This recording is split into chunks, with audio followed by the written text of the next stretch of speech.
Hey guys, so we're starting a new thing here. Thought I would go ahead and just for some, I know this might seem really wordy, so I'm going to read this assignment here with you guys. You guys can follow along here if you like, or you can read this independently. So this is the grade 6 history project you guys are going to be working on. Why is it important? Do we use history? As kind of the main focuses that we're going to have. Our learning goal is that you will be able to communicate and understand how major events have impact on how Canadians identify themselves. Can you give me an example? Absolutely. We have one national holiday every year that captivates the country. We wear poppies to symbolize respect. We take moments of silence on a specific day to reflect and remember those who have fought for our freedoms, rights, and to protect others in the world in the name of Canada. I'm talking about Remembrance Day. No Canadian alive today can remember the First World War because that generation has all passed away. Nonetheless, we celebrate their sacrifice as it gave Canada a voice in the world. We were no longer the little kid of Great Britain. We had come of age to have our own voice. So every 11th of November since, we have celebrated those brave men and women who fought for that victory. It grew to include all wars and conflicts and that had cost Canadians their life. So how do we see Canadians, or how do we see Canadians express that in their identity? Well, they wear poppies. Don Cherry has a special that he does on Hockey Night in Canada.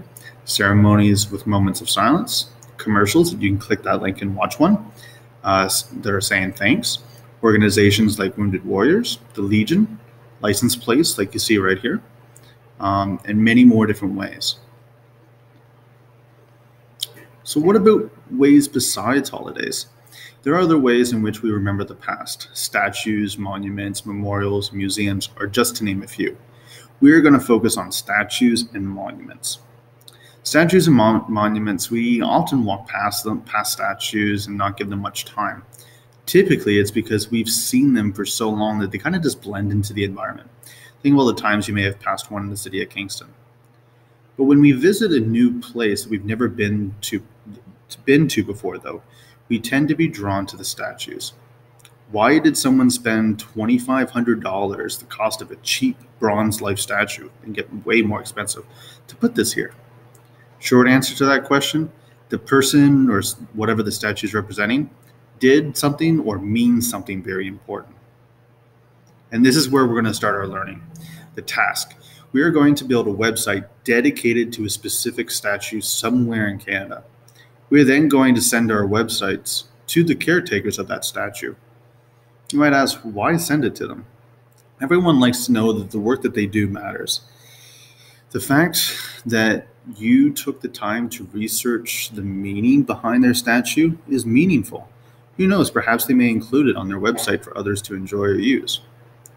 Now, who is my audience? Tourists and visitors of all ages. So when you're building a website, keep that in mind. You might want to be, or you want to be respectful of the monument. This is not the place for memes. Do you want to have a kids section for younger viewers? It's up to you. Maybe you want to code a learning video game for them. Sweet. So what first? One, you need to find a statue that interests you somewhere on Canadian soil, in Canadian territory. Step 2, briefly research the statue. Collect highlights using the Google Read and Write tool.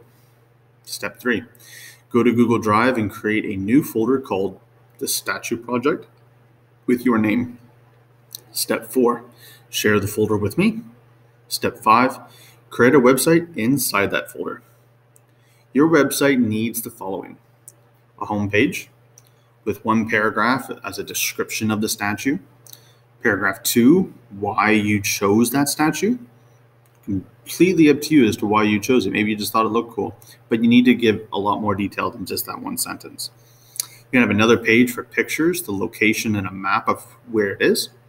3, the history behind the statue. That's going to be the big part here. It's going to be a 3-paragraph essay. I'll help you with that along the way, but we're quite a ways before we get to there. Perspectives on the statue. So you're going to come up with a chart, and don't worry, we'll work on how to do the chart. Comparing views. So there's the two big ones are going to be major ethnicities versus minority ethnicities. So an example would be Europeans versus the way First Nations might look at it. And you're also going to need a citation page. Now, how will you be graded?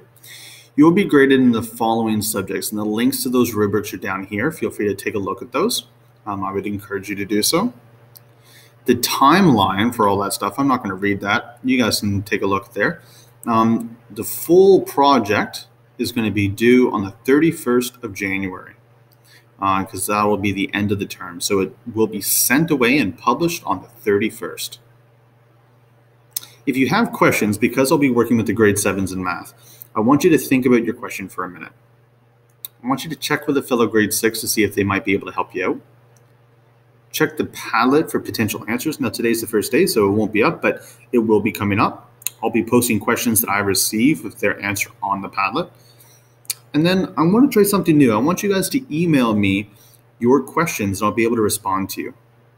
Now, if I'm not able to come around at that particular moment, try moving on to another part. There are several different parts of this project here that you can take a look on. There's 5 different pages that you could be working on at any given time. And again, if you need my email address, it's right there. All right, let's see how this works out, guys. Good luck.